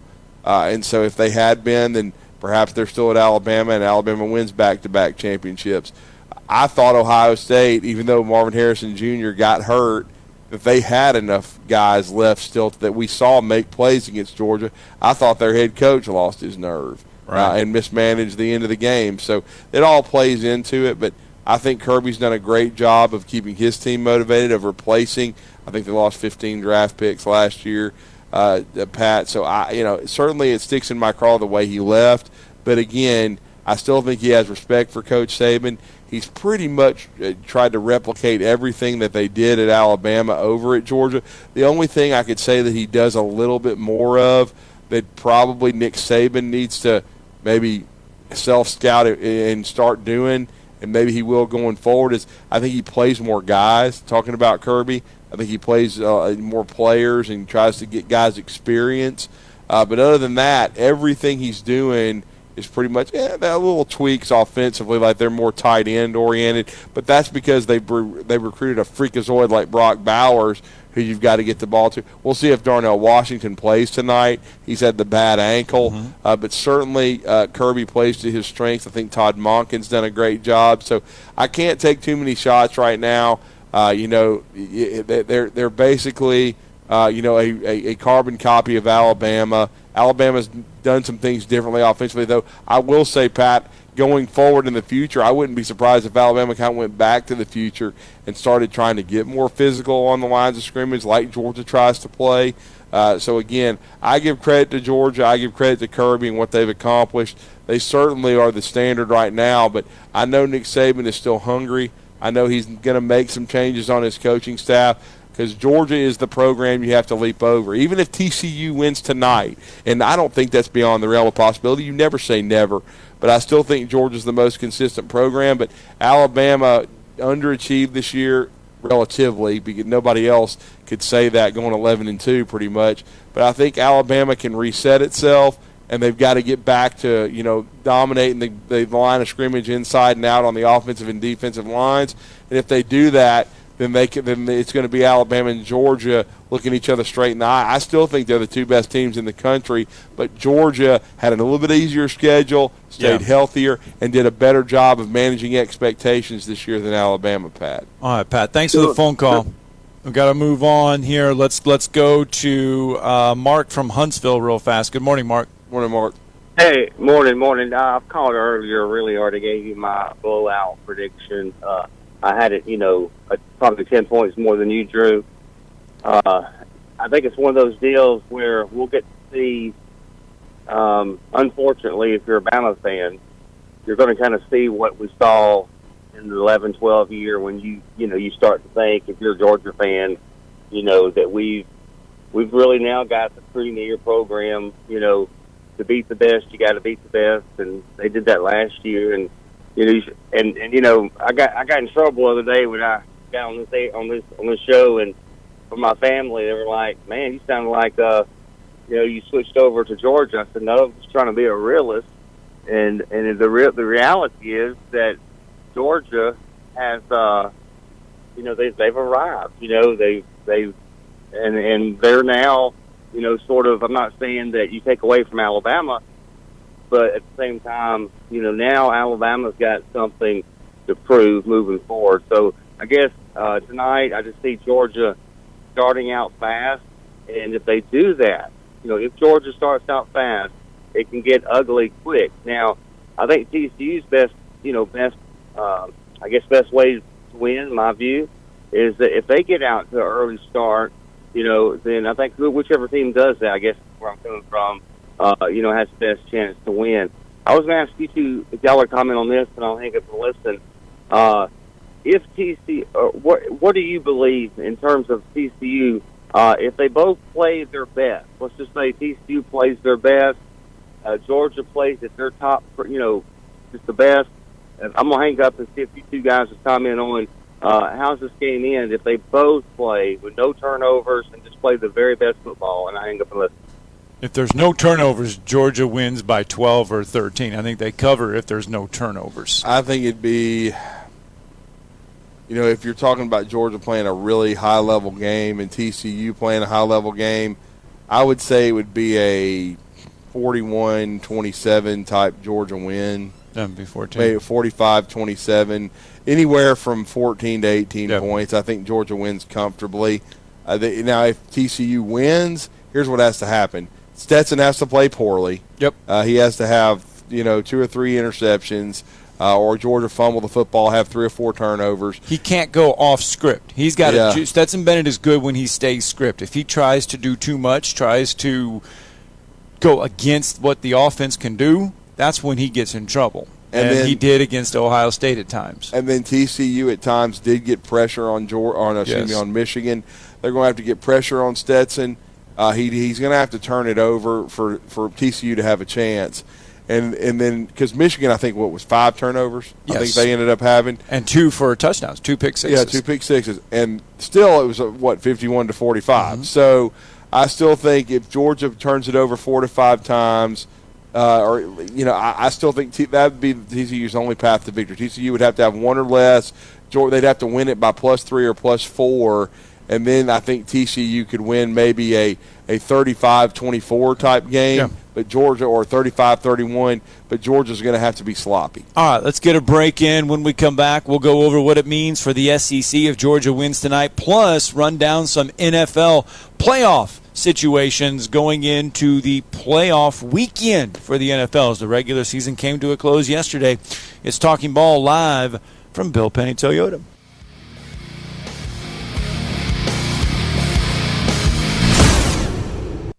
You're listening to Talkin' Ball on 97.7 ESPN, The Zone. We picked up a new wreck in Morgan County, Highway 36 near Bartee Road. I don't think that one's an injury type. Had a minor injury westbound Highway 20 at Iverson Boulevard. That one actually was 2 different wrecks with tractor trailers involved in both, so they've been working on getting that whole area clear. And we had one in the 1400 block of Vestavia indicator. That one had an overturned vehicle. It paged out with injury and possible entrapment. No hose, no mask. You could ask Dr. Sandman, that's Dr. Sandlin, for the medically proven benefits of the Somnodent for sleep apnea and for snoring. Dr. Sandlin, 350-CARE. Captain Nick in the North Parkway Popeye Skywatch Traffic Center. Rambo Marine in Hazel Green is your one-stop shop for all things boating. Whether you are ready to surf with the newest Malibu wake boat or cruise on a Cobalt or Barletta pontoon, we have a boat ready for you and your family. Rambo Marine provides exceptional service second to none, so that you are ready to hit the water in no time. Stop by Rambo Marine today. We know boats. What can you expect when you shop for a firearm at Bullet & Barrel? Expect great prices. We specialize in quality over quantity. Expect great service.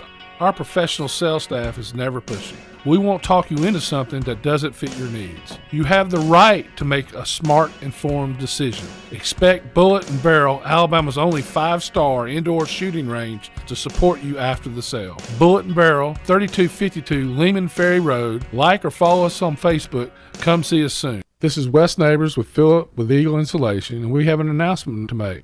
Yes, Wes, we are now Eagle Masonry and Insulation. We're still a place to call for your installation needs, but now we offer masonry services. What kind of masonry projects can you handle? Wes, no job is too big, no job is too small. We can do renovations, new construction, outdoor fireplaces, fire pits, brick landscape borders. Well, when you came out to my house, you did both the insulation and masonry at the same time. You guys did rock for me, you did brick for me, and you insulated my house. That's usually done at the same time that you're building a house. Absolutely. It really capitalizes on 2 services you need at the same time, and you can get one company to handle both of those. Phillip with Eagle Insulation will come out, do your installation. He'll do your masonry. They do a great job. They guarantee your work. Check out more online at insulatedwitheagle.com and schedule your free examination today. 256-755-1556. Thanks, Wes. Hi, this is Wes Neighbors. I'm here with Sam Fleming with Fleming Roofing and Restoration. Sam, tell the folks about Fleming Roofing and Restoration. Hey Wes, our company Fleming Roofing and Restoration specializes in commercial and residential roofing and repairs.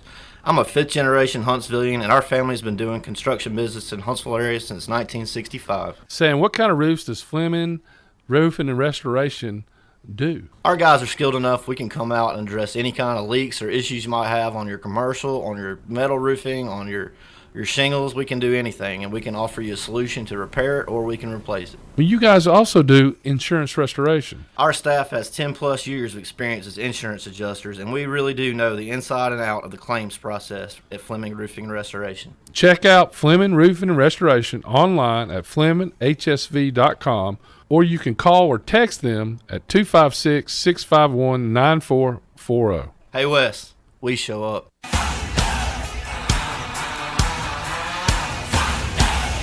All right, welcome back. Talking Ball, 97.7 ESPN, The Zone. And what would it mean for the SEC tonight if Georgia does win the national championship? Continuance of dominance is what it would mean. It would give the SEC, Drew, 14 national championships since 2000. Yeah. And it would give the SEC their 4th straight national championship. Of course, LSU won it in 19, Alabama in 20, Georgia in 21, and Georgia again in 22. So 14 championships since 2000 if Georgia is able to prevail tonight, and their 4th straight national championship as a conference. So, I mean, when they say it means more, I mean, it's not just something they say. I mean, literal. I mean, that is just dominance if that happens. I mean, there's no question about it. I mean, it's what Johnny on a Cell was saying. Eventually with this expanded playoff, and that's what they're doing. They're trying to get more, pieces of the pie and have, more conferences have access to it. But you're still eventually going to end up, I still think, with at least 3 of the Final 4 being SEC schools. I wouldn't be shocked at all. I just think the football is a lot better. I wasn't impressed. Even though I will say Ohio State should have beaten Georgia, and I was impressed with the way they played and threw the football, but Michigan disappointed me. I thought they would be better. I thought they would win. I thought they would whip TCU. But I will say, something that, and slightly disagree with something Johnny did say. I don't think Kansas State, and I guess what he was more referring to is some people said they weren't fired up to play Alabama. They were extremely fired up to play Alabama. They were up 10-0 on Alabama. They didn't have any opt-outs. No. They won the Big 12, but knew they weren't getting in the playoff. Right. Because they knew they weren't going to, before the game, that no matter what happened. They already had a couple losses, bad lot 3. They had 3 losses. They were out. They weren't, yep. They were just playing for a conference title. But I thought Alabama smashed Kansas State, and I thought they made a statement. It's good. That's why I'm going to be fascinated with this game tonight. Can TCU stay with Georgia? Because I have my doubts. That's why I picked 38-20 because of the way Alabama handled Kansas State. Is this like Alabama Notre Dame in the Orange Bowl? Well, that's what Mark was referring to. I mean, is this a similar situation to where, TCU just not as big as Georgia, and ultimately they just run up. I mean, they look good against teams that are in that level.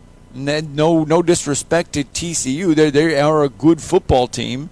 Max Duggan is a good quarterback, but in the end, they just don't have the size that the SEC has, and it just beats on them tonight. Well, that's what I'm anticipating, and I've been thinking that since I watched Alabama handle Kansas State for the 3 quarters, basically after the slow start, where they systematically beat Kansas State down, and I think Kansas State's a very solid football team and a really good program.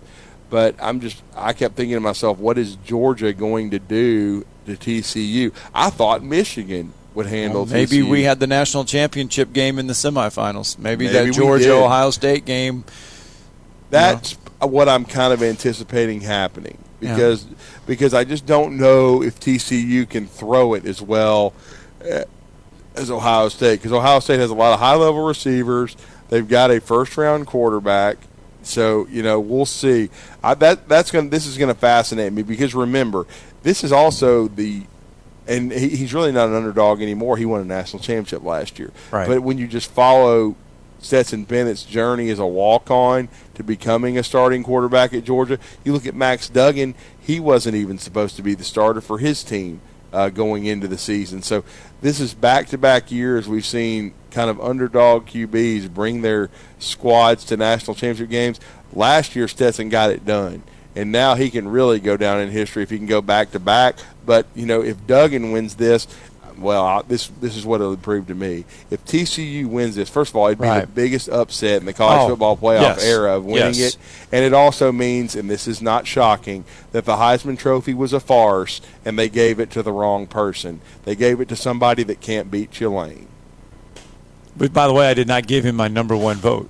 No, I did not give the winner my number one vote. I did give Max Duggan my third place vote, by the way. You had him in your top 3. I did have Max in my top 3, yes. Well, now, I did like him in my they top always 3. tell you not to reveal your No, it ballot. was. I thought until after. I thought Stetson. I gave him my number 1. So you voted for Stetson. Yeah, I gave him my number 1. And then I gave Caleb number 2. Caleb Williams. And then I gave Max number 3. That's where I did. I liked Max. I had watched Max a couple times, 3 or 4 times. Watched some film on him. I thought he was good. I liked him. And okay, so that's the college football. Jake Crane's going to join us here in just a little bit, and we'll talk more about this.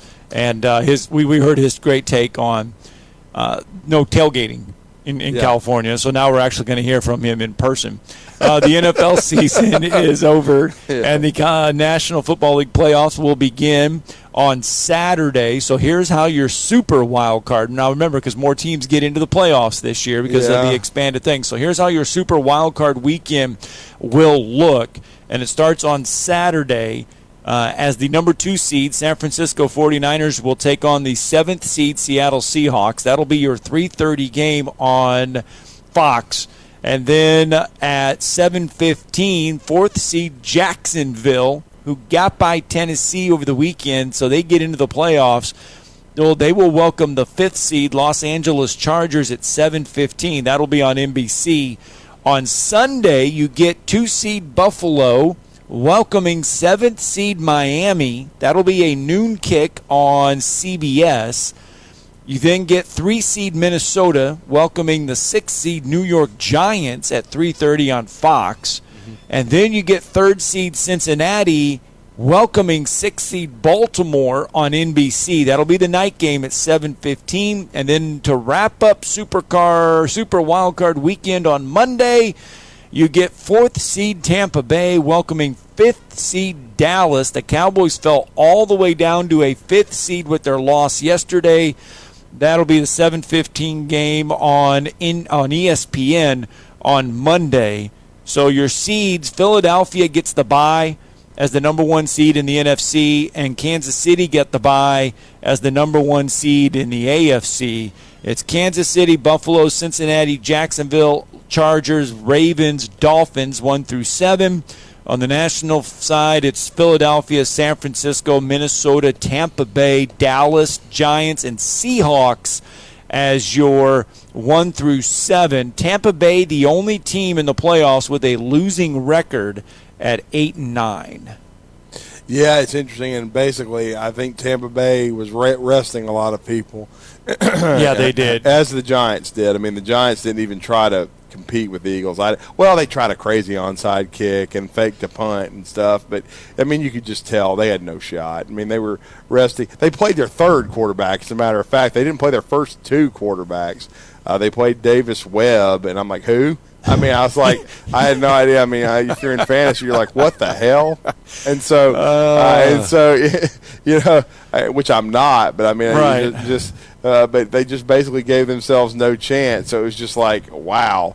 But, if Miami can get Tua back, they might have a shot. Not much of one, though, at Buffalo. We all know Buffalo's history in the playoffs. They have an unbelievable home field advantage, because of the weather and everything and because of the team that they have. And, look, they're going to be playing with so much emotion, just like they did yesterday. How crazy is that? For the Buffalo Bills, with opening kickoff, 96 yards. And then they end up returning 2 kickoffs for touchdowns. Yeah. It's how they won the game 35-23 over the Bills. Just unbelievable, beginning of the football game for Buffalo, and then taking 2 kickoffs back. I mean, what a win for them. And, and we're just, so ecstatic for the situation with DeMar. I mean, it's just Hamlin. I mean, it's just really improved. It looks like he's on the road to recovery. I think everybody was very thankful yesterday, and it was a great Sunday of football. And the playoffs are the best time, I think, in my opinion, for the NFL. And as you said, it's an expanded playoff, feel with these super wild cards. Yeah, I still think Buffalo probably, and I'd say San Francisco over Philadelphia even are the favorites. But the Brock Purdy, rise has been amazing to watch how well he has played, because you forget that San Francisco is on their 3rd quarterback. That's true. Here's some notes from the NFL, just as some little nuggets for you. 7 of the 13 playoff teams this season missed the postseason last year. Baltimore, Jacksonville, Chargers, Minnesota, Miami, the Giants, and the Seahawks all missed the playoffs last year, in the playoffs this year. The AFC South winner, Jacksonville, the NFC North winner, Minnesota, were both won by teams that missed the postseason in 2021. Philadelphia and San Francisco are also new division winners this year, but they made the playoffs last year. So in each of the past 45 seasons, excluding 1982, at least one team has won the division this season after missing the playoffs. So keep that in mind next year when you're looking towards your playoff teams and division winners. All right, let's get a break in. When we come back, Jake Crane will dial in as we break down the national championship game with Jake Crane.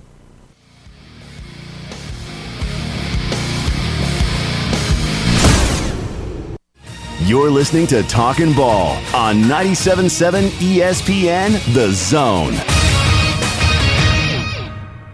From the Fox 54 Weather Center, I'm meteorologist Emily Owen.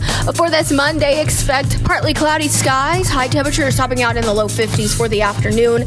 Heading into your Monday night, expect a partly cloudy sky. Low temperatures going to be falling into the lower 30s. Heading into the overnight. Tuesday, expect to wake up to some patchy fog. We'll see sunshine throughout the day. High temperatures expected to top out near 60 degrees. I'm meteorologist Emily Owen on your home for ESPN Radio 97.7 ESPN The Zone.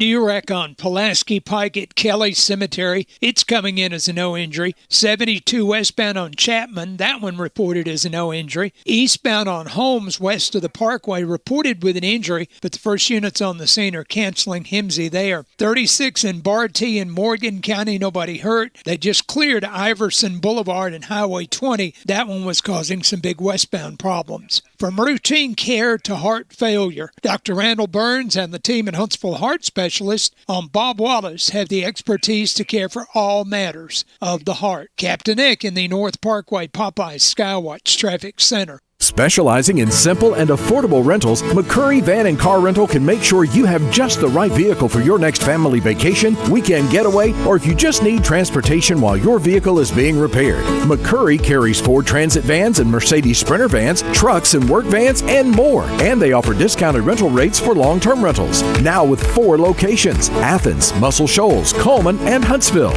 Log on McCurryRentals.com to make your reservation now. That's McCurryRentals.com. No representation is made that the quality of the legal services to be performed is greater than the quality of legal services performed by other lawyers. This is Attorney Tommy Sinyard on behalf of Sinyard Law, and again proud to be a sponsor of All Things Football here on ESPN Radio. My son Bart and I started our own law firm July 1 and are very proud and excited to be bringing you our 50 years of collective national award-winning injury trial law experience. Check us out on the web, sinyardlaw.com. Sinyard Law, nationally recognized, locally respected. At Mr. Sparky, we're America's on-time electrician. Flickering lights and hot switches can be annoying, but they can also signal a major problem, or worse, an electrical emergency.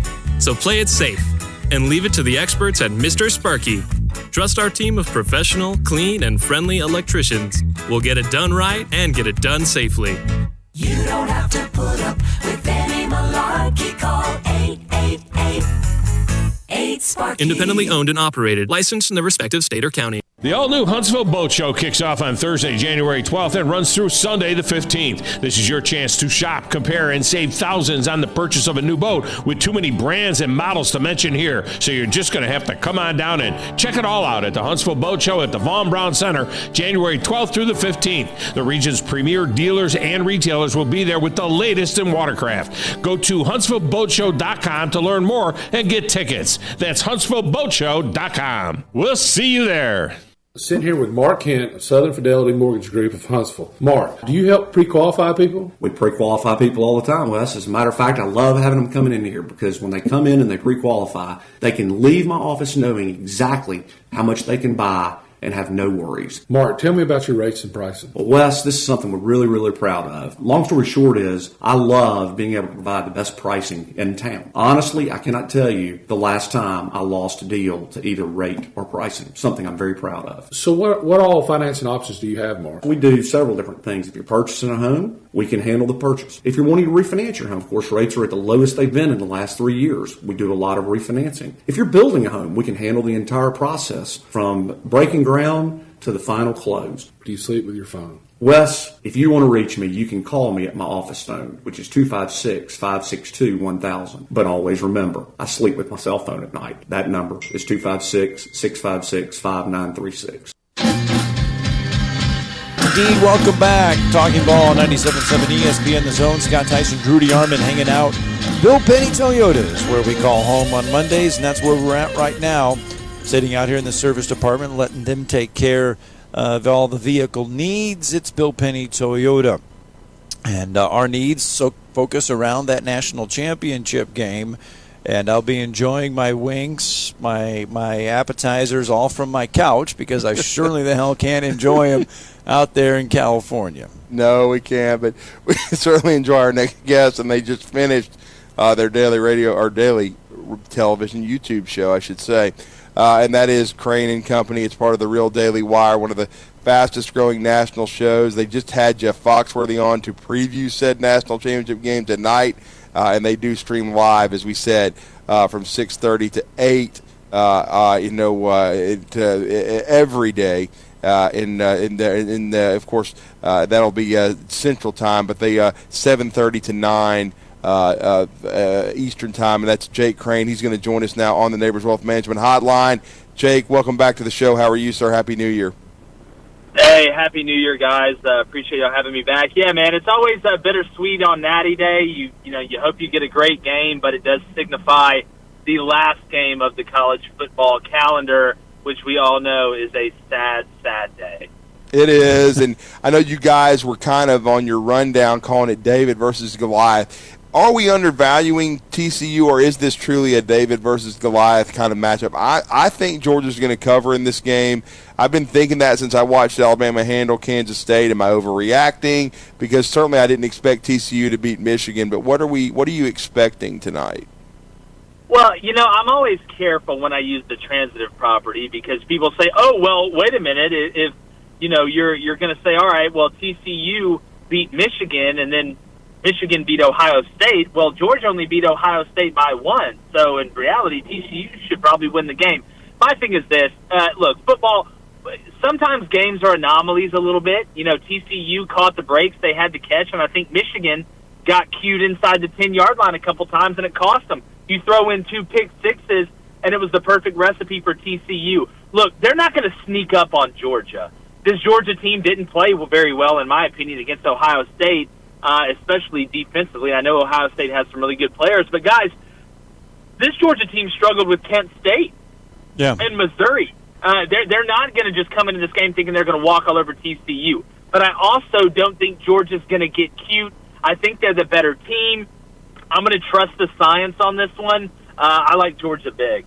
Yeah, I was just going to say, and you mentioned Georgia's not getting cute. Does that mean Stetson Bennett stays on script, stays within the offense, doesn't try to do too much? I thought there were times against Ohio State where he tried to do too much. If he stays simple, they keep moving the ball at times. And now he did do what he had to do to keep them coming back, but at times I thought he did too much.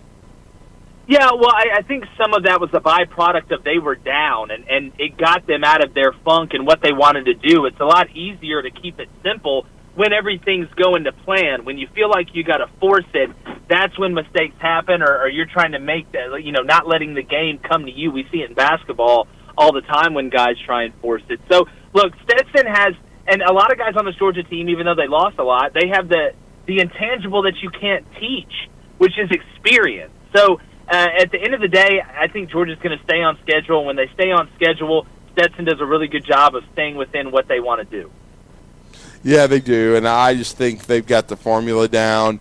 I thought, again, Brock Bowers wasn't a big part of the semifinal until the fourth quarter when it mattered. They even, were able to stay in the game with Ohio State.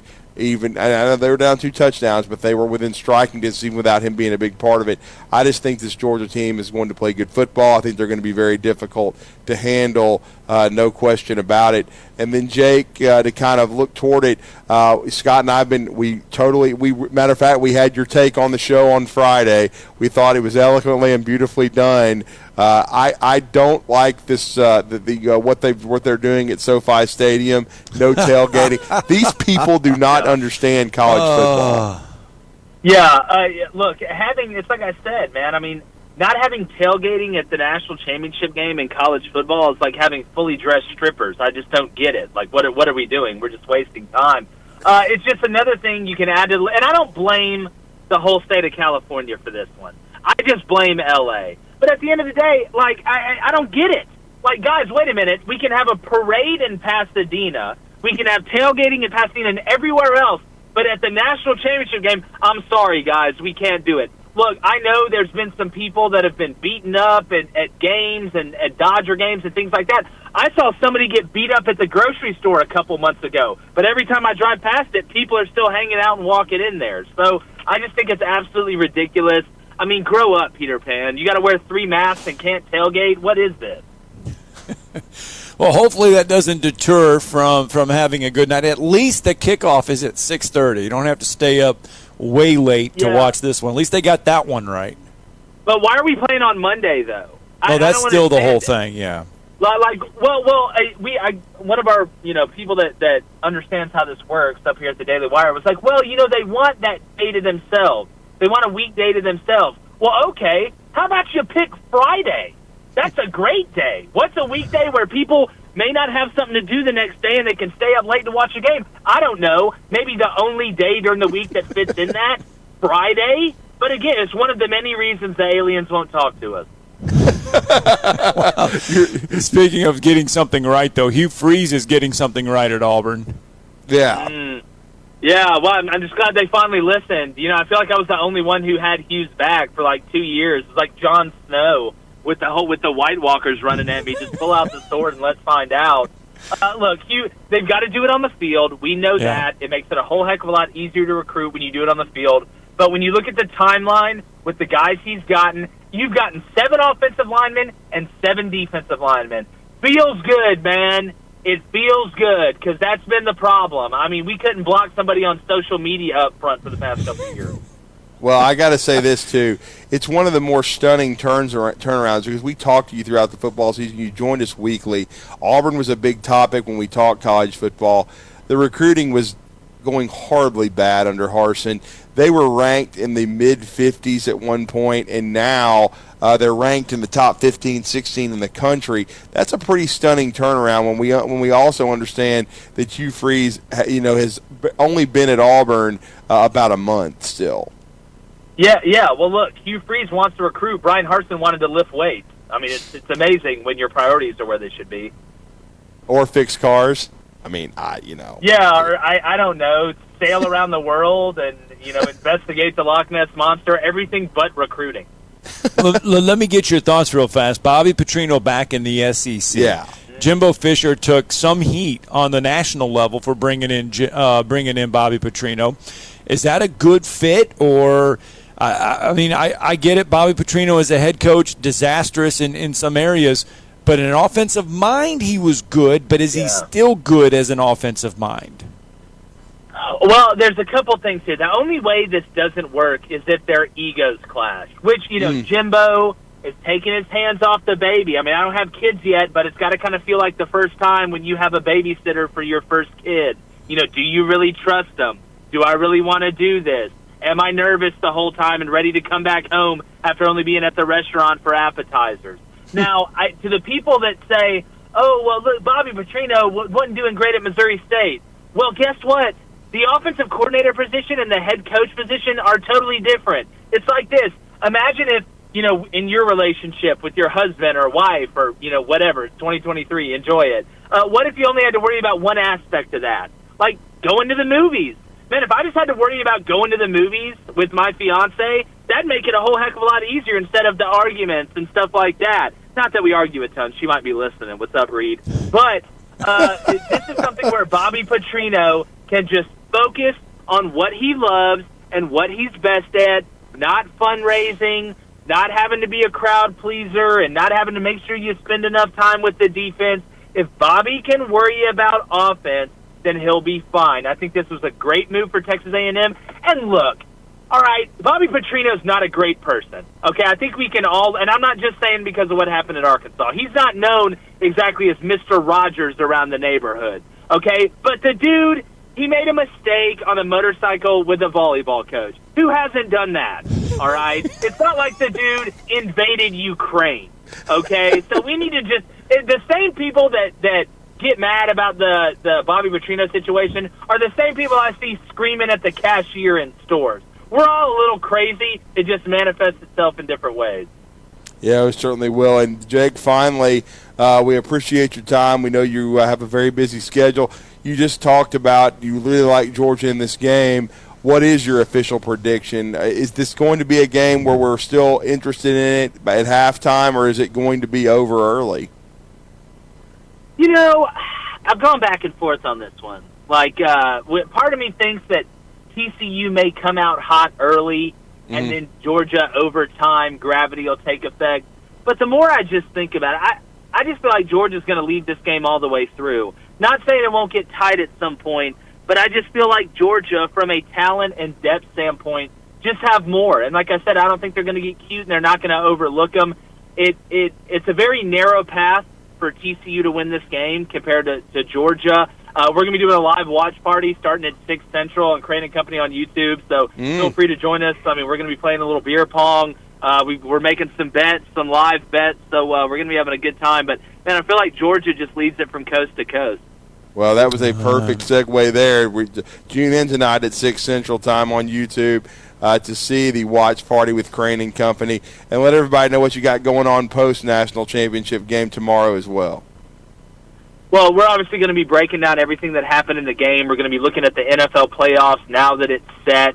It's going to be a very interesting offseason in the NFL as well. College basketball, too, guys. Kentucky's a disaster. How does that happen?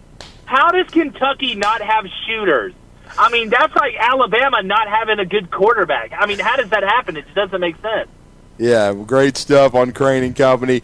Give him a follow at Jake Crane as well, and then at Crane & Company. And as we said, from 6:30 to 8, great YouTube show Monday through Friday. And don't forget to watch Friday night starting at 6 p.m. before the National Championship game. Jake, thank you so much, man. We appreciate the time. Guys, it's always fun. Y'all be good. Thanks, Jake. Let's get that final break in. Going to wrap everything up with your tomorrow's headlines next.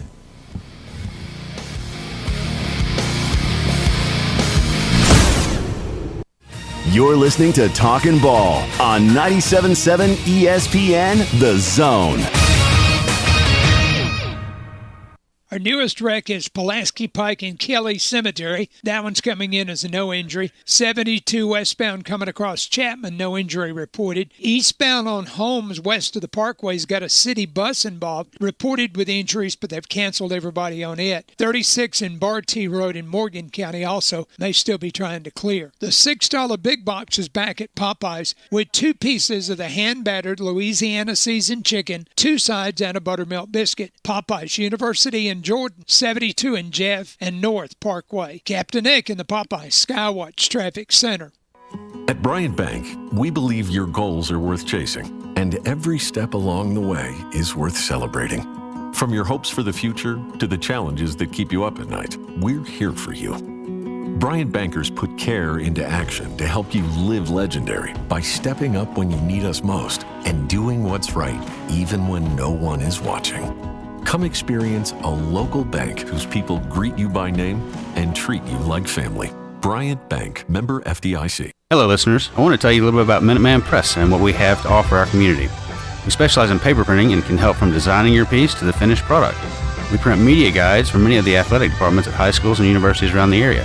We typically purchase sponsorships from these schools as well, try and help them with their fundraising. Once we have reached our new normal, we also print all types of marketing materials for you to hand out either in person, via mail, or at various trade shows and events. At Minuteman Press, we're not just putting ink on paper, we're building relationships. Sports medicine. I know when you hear that, you think athletes. It's more than that, and the doctors from TOC Sports know that. That's why they've seen the need and met it. Needs like partnering with more area high schools to provide coverage from sports medicine certified orthopedic physicians and keeping thousands of kids in the game, but also being there for those unexpected bumps and bruises, or when that bad knee finally gives out. TOC Sports is a specialty group of 6 orthopedic physicians dedicated to making sure you keep pace in your active life. Those 6 names, Doctors Michael Cantrell, Brian Carter, Stan Davis, John Greco, James Huey, and Larry Parker. From top to bottom, the physicians of TOC Sports have you covered for any orthopedic need. Hey, you have your choices in doctors or how far you want to drive to see one. There's no need for that. Trust the doctors who care for Huntsville and Madison City schools, Havoc Hockey, Alabama A&M, and numerous other programs. But trust them because they're committed to making you feel better. Call TOC Sports today, 256-539-2728, or check them out at visittoc.com on Facebook and Twitter. Tom Abraham here for my friend Brian Hamaker and his team at North Alabama Mortgage. Look, buying a home is the biggest purchase you will make in your life, and it can be a bit intimidating, so you want people that can help walk you through the mortgage process and get you the best deal possible. That's what North Alabama Mortgage does, and they do it in Alabama, Tennessee, and Florida, from first-time purchases to refis, conventional, VA, FHA, and USDA loans. They have the solution at North Alabama Mortgage. Visit NorthAlabamaMortgage.com to learn more. That's NorthAlabamaMortgage.com. Chapman Commercial Realty, your source for Alabama commercial real estate. Chapman Commercial Realty has the experience and expertise you're looking for when making commercial real estate decisions. If it's office space, retail space, investment property, or project development, Chapman Commercial Realty is your answer. Call Bill Chapman today at 256-656-8413. That's 256-656-8413. Or find them online at chapmancommercialrealty.com. Tom Luganbill here for my friends at Woody Anderson Ford. Bobby White and his team take great pride in their service department, and you can see it the moment you walk into those beautiful new service lanes. And just like a championship team, they all work together to make sure your experience is second to none, whether you drive a Ford or not. Also, check out the gold certified pre-owned inventory at Woody Anderson Ford for great deals every day. Stop by and see them at Jordan and Sparkman or at Woody Anderson of Madison on Hughes Road, or visit WoodyAndersonFord.com.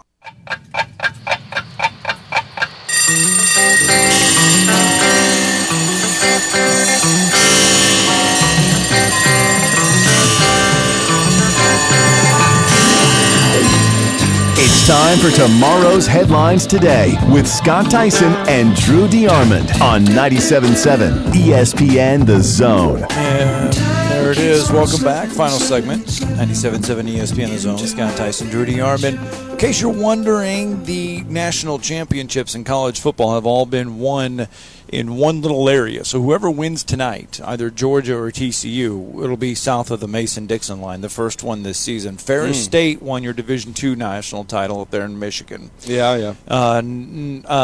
North Central won the Division III title up there in Illinois. South Dakota State won their first ever national championship over North. So obviously that speaks for itself. South Dakota, we know where that one's at. NAIA, Northwestern Iowa, up there in the northwestern corner, won the NAIA title, and the junior college title went to Iowa Western Community College. Yeah, so everything all concentrated there in the Midwest for the national title. So this will be the first one either for Georgia or Texas. The state of Texas, and I'm saying the state of Georgia and the state of Texas for a national championship. Well, I mean, this is the first in the college football playoff era in the 9 years. We all know Texas A&M's never made it and never will. And then Texas, they think they're back every year, but they haven't come close either. So TCU, the first Big 12 team to make a run like this. Let me ask you this. Georgia wins tonight. Yeah. Well, we all know, second straight national championship. Do you consider the run that Georgia's on a dynasty?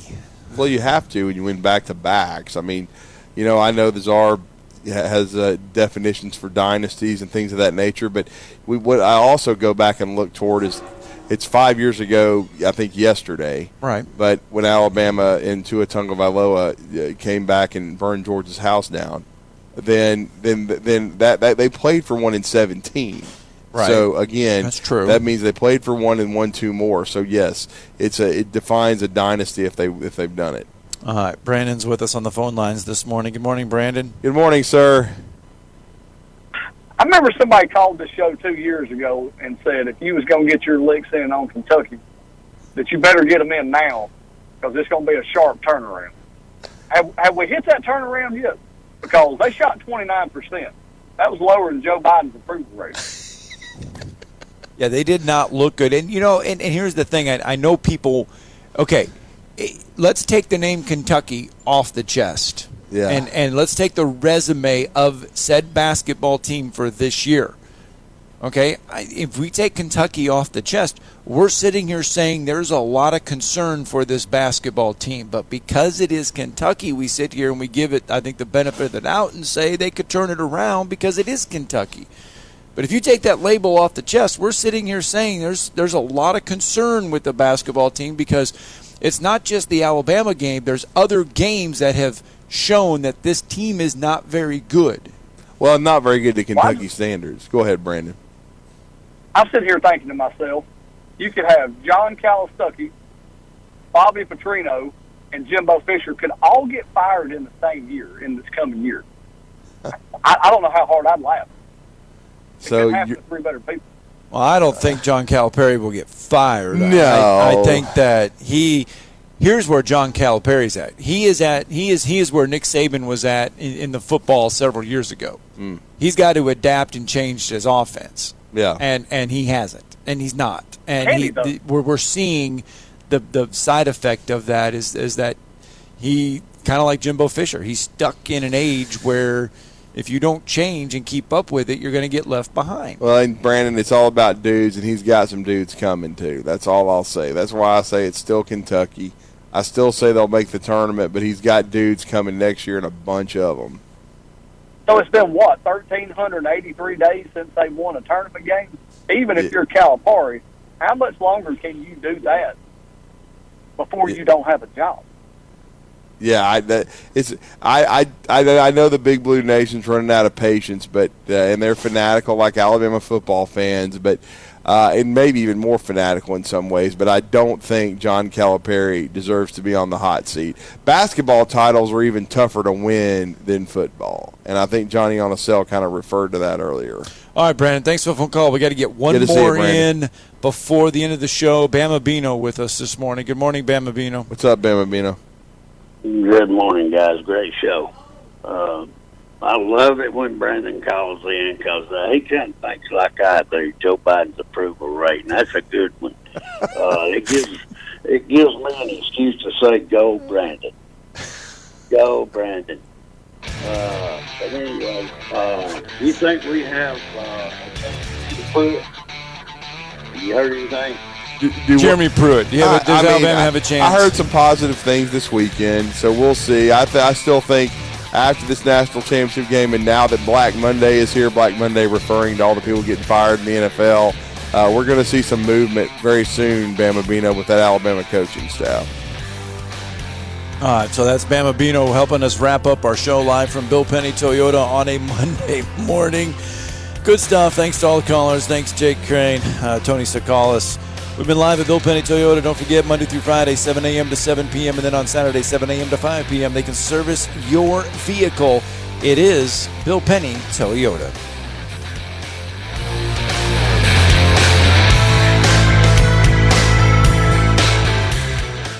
The kitchen is the heart of any home. It's where the family gathers. It's where